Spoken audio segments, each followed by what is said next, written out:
everyone. This is Vaishnavi Parihar. And this is Pratyush Tiwari. And today we have a very special guest, Mr. Kushagra Srivastava from the batch 2011 at GL Bajaj. So welcome, sir. Thank you.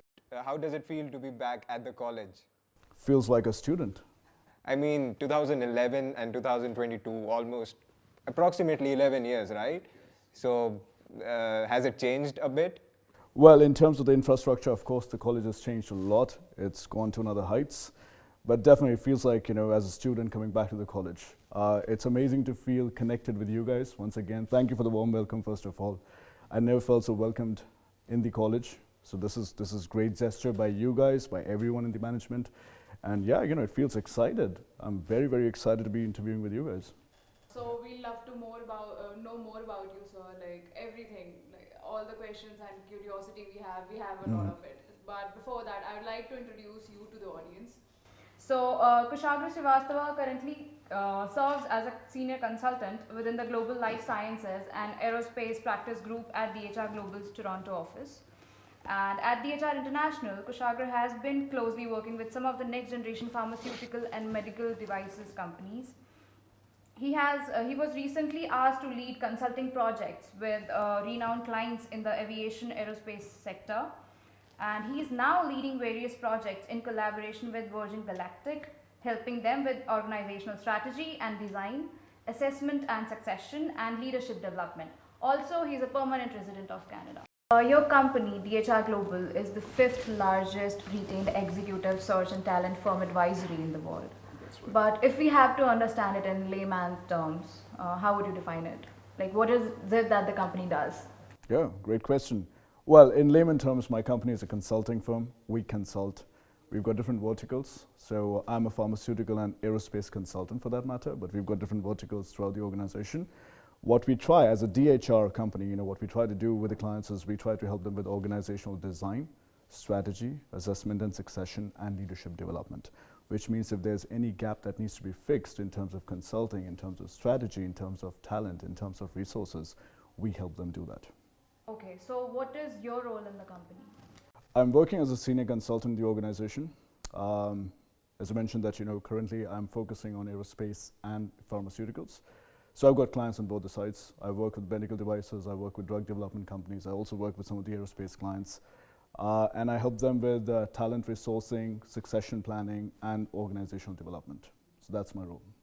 So from GL Bajaj to the organization that you're working right now, it's been a long journey, right? Yeah. So how did you land up at GL Bajaj? Let's go before. You might have prepared for IIT or something. You might have a dream of studying at Indian Institute of Technology, considering that you have done engineering at GL Bajaj. So That's how right. did you land up here?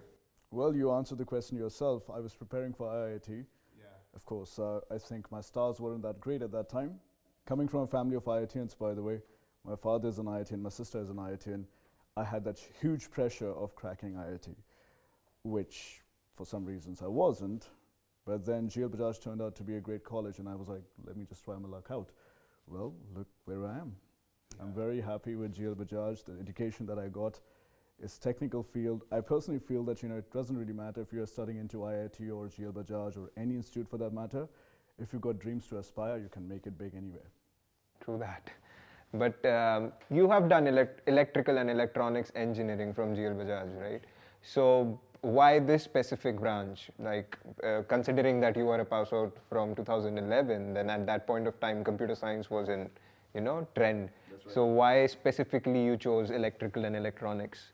Well, as I mentioned that, I come from a family of IITians. My father specifically, he told me that it doesn't really matter if you're studying computer science or not. If you really want to make a field in computer science, tomorrow you can, right? And well, fortunately, unfortunately, I was getting EEE as a branch, and I thought that, getting a combination of both electrical and electronics could be something really exciting for me, which I did. And again, having said that, we still had a lot of courses of computer science as well, which was going alongside electrical and electronics. A lot of people actually used to say that electrical electronics could be one of the most difficult branches. Well, I'm not too sure how to answer that question. It is difficult, but it's a very exciting field. I loved it, and guess what? I made a career into computer science field. That's great. So what did you learn? Like, what was your motive like when you got into college and you picked up electrical and electronics? So you might have had a mindset that, right, this is something that I would want to learn from this branch, right? So what was it that interested you there? As a child, I was always fascinated with electronic items. And back in the days, I was still growing up. I think we were one of the luckiest generations to be growing up between digital devices all the time. So I really had a fascination towards digital devices. And I was like, literally, what is there inside those devices? And I used to literally pop it open and see for myself, what really is there. I think it was the excitement to see what was inside is what really got me into this field. Because I really wanted to know how electronics work, how electricals work, and how I can make something better out of it. So that was my excitement level at that time, which still remained till the time I passed out. Yeah, I mean, I also have electronics, and that was the same sort of motivation that I had. It's just that I opened up my CPU one day to check what's inside. So that interested me today. Yeah. I cracked open my iron, Yeah. and my mom didn't like it, of course. So, yeah. Yeah. So yeah, every engineer has this kind of, bent, the basic bent that we have, like this, the initial bent or the spark that an engineer has in itself. It's from these sort of things. That's right. So you were also a president at IEEE, right? So tell us something about that. How did you become a president there? So IEEE, I stumbled upon it actually. It was during the college days only when somebody mentioned about IEEE that this is a great society to be associated with, especially for an electrical electronics engineer. And I literally had that bent towards technology. I always wanted to learn a lot about technology, and I think IEEE gave me a lot of exposure towards technology in terms of what's happening, the new stuff that's going on. And literally that got me so much into it that I started presenting papers. So I presented papers in Delhi College of Engineering. I presented papers, business papers, and won it on a national level at IIT. So we did a lot of stuff as a group, and that's when I realized the importance of being associated to such a part of college community in general, a bigger community like IEEE. And I think it was my passion towards it that got me for 1 year a presidentship for Delhi chapter. That's great, actually. But I mean, IEEE, and then it's all about research papers, right? So as engineers, we need to do some projects along the way, right? So, and sometimes you're like, oh, what are we going to do? All the things are already done, but considering that you were working in the field of, you were working with bleeding edge technology, right? So what can you tell us something about some technology that you felt was had a very great implication for the future back in 2011? Well, that reminds me of one of the projects that I did, and that was a very fascinating project. I worked on SCADA, which stands for Supervisory Control and Data Acquisition, because back in the days, a lot of people didn't know about data as much, right? Today, of course, it's the buzzword and everyone's talking about data. Back in the days, how to use electrical signals, how to use those data signals and really create some value out of it was something that was very, very fascinating, very exciting for a lot of people, including me. And I think that was one of the technology bent that I wanted to learn. And not just me, a lot of our students from GL Bajaj, they also, they wanted to learn it. We had the best resources. The teachers used to teach us about SCADA. I think if I were to go back and learn about one of the technologies, even till date, I think that's going to be SCADA. That's where the technology bend of electronic engineers began. I mean, obviously, yeah. I mean, that particular time period that you're talking about, user data was something that was still booming, right? And let's talk about something else that you did in the 4 years of engineering. You also brought up business leads for a company. Oh, you worked for a company, right? Yeah. So you had an interest towards the business side of the business domain also. So tell us something about that. How did you get into it, and when did you do it? When did you get the time? That's actually a great question. I think it was a constant urge to earn a couple of more money in my pocket. Well, of course, our parents used to give us some money back in the days, but you want to go out with your friends and just chill out a little bit. You need some extra bucks. And that was a constant urge to, get into the field. Also, I must say that I wanted to be a little different from the rest of the crowd. So I knew that, if I were to be grabbed by a company tomorrow, I have to show something more than a normal student. So I was like, what could it be? And that's the time when I decided I'm going to be joining an organization as a part-time employee first, just try to generate leads for them, which eventually turned out to be a full-time job afterwards because they were really excited about the kind of stuff that I was doing. It was really difficult in the beginning, I must tell you, because I used to attend colleges from 9 to 5, take a 5 hours of sleep, again back to the office at 10 o'clock in the night, working until about 4 o'clock in the morning.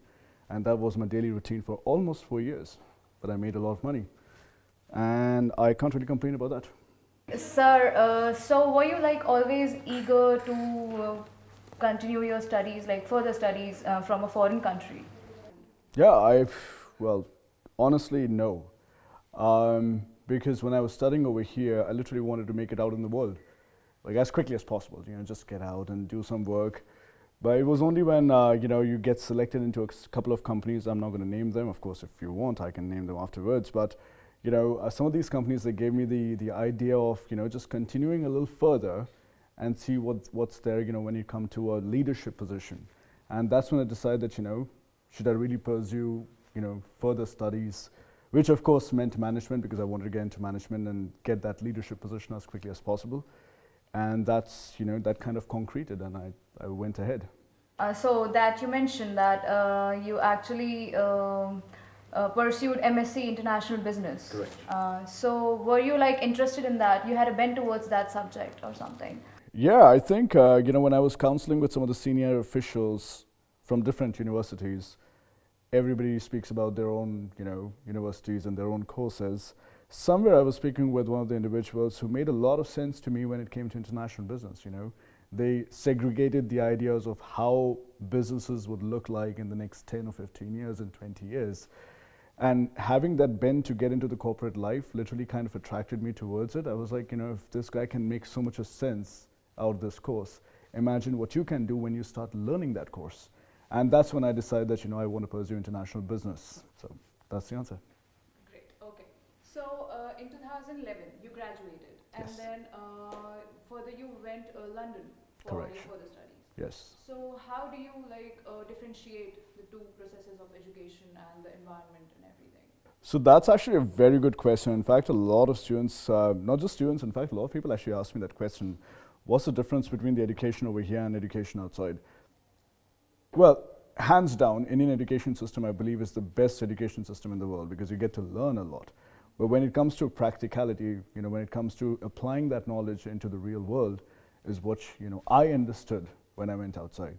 So I think the Indian education per se, GL Bajaj for that matter, gave me the foundation stone, to learn everything. But when I went outside and I started applying that knowledge into the real world, is what I really think is the difference between the processes of education over here and the processes outside. True. Okay, so considering that, sir, what was the turning point in your career, in your life? You want to know the real answer, you want to know the false answer? Obviously the right one. Well, okay, had you asked about the false answer, I would have given my my ex-girlfriend's name. But,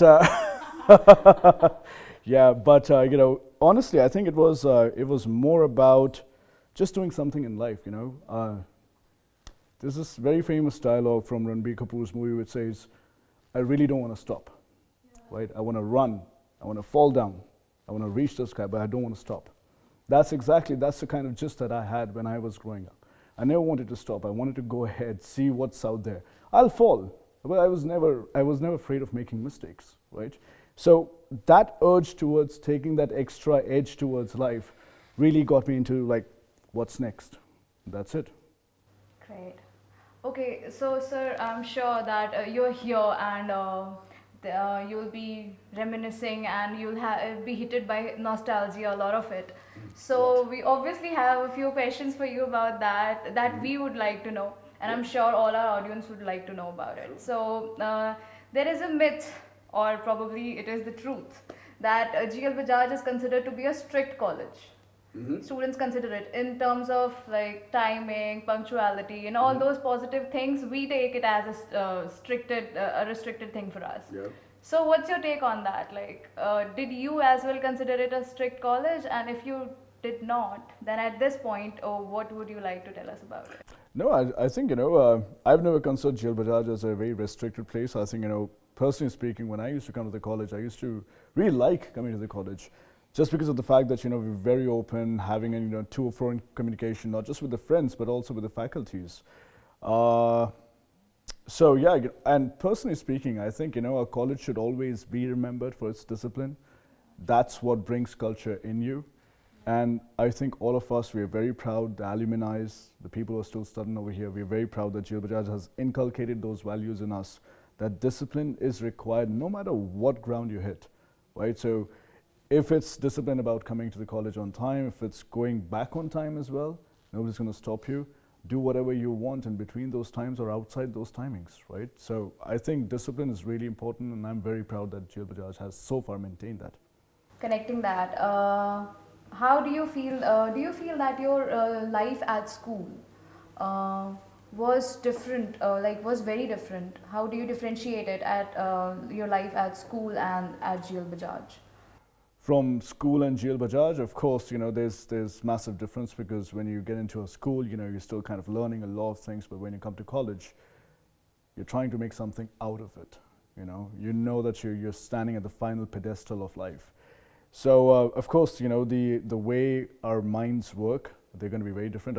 We're like free people, free birds, aspiring and wanting to do something in life. That's something that we don't really get in schools, right? In schools, you're fed a certain type of education, which is not bad, it's what you require.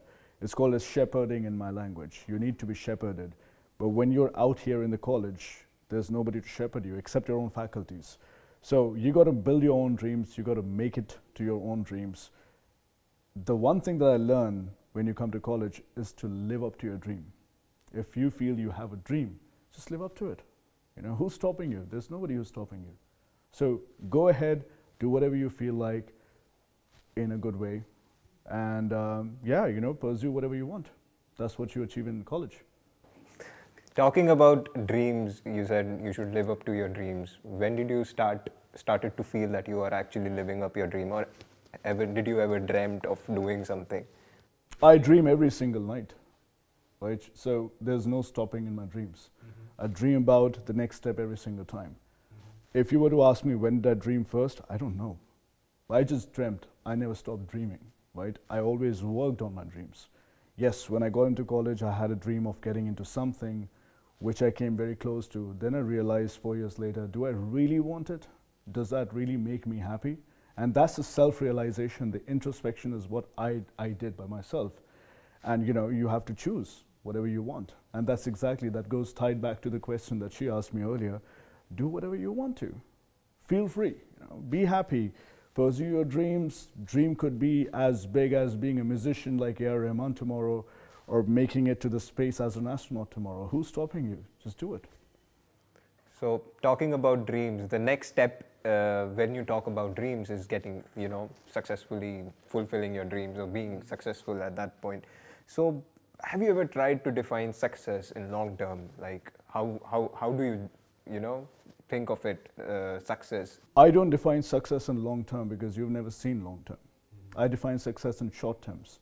Short terms as in today, whatever you're feeling, are you happy with whatever you're doing? If you feel happy, if you feel content about it, you are successful. If you feel happy in making music, you're successful. If you feel happy in pursuing a project that nobody else did, and everyone's kind of blocking your way, but you're still doing it, you're successful. Just do it, right? In the long run, you never know what success holds for me, right? So I can't really say, for the long term. Yeah, of course, in the last 10 years, I feel that I'm successful today compared to what I was 10 years ago. But that's a journey that everybody takes. So, I don't know. So, what's your mantra in life, and what are the suggestions that you would like to give your juniors specifically who are currently pursuing their engineering from GL Bajaj or maybe any institutions? But what other areas do you think that we should be exploring, and any suggestions like that, and obviously your mantra?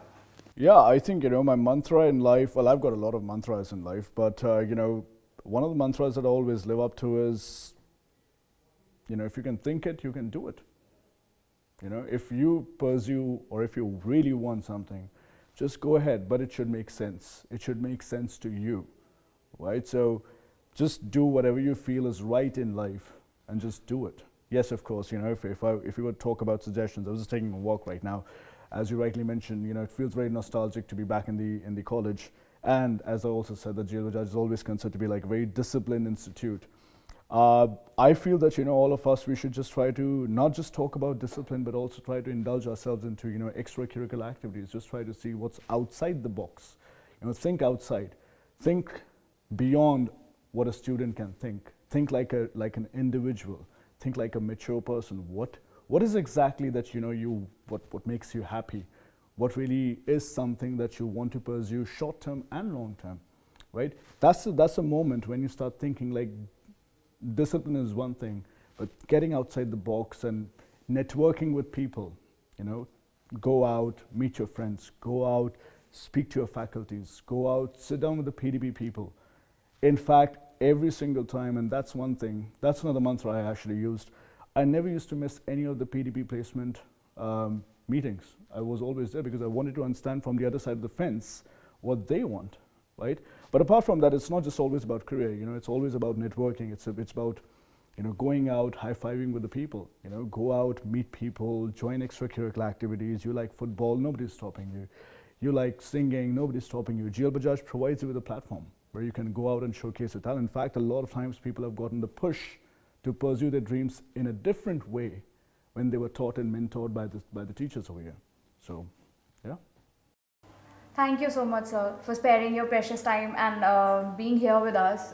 It was very great talking to you, and having you was such a fun time. And we hope to see you again here and welcome you again with a big heart. Thank you very much, guys, for being patient with us. And with this, it's a wrap for the day.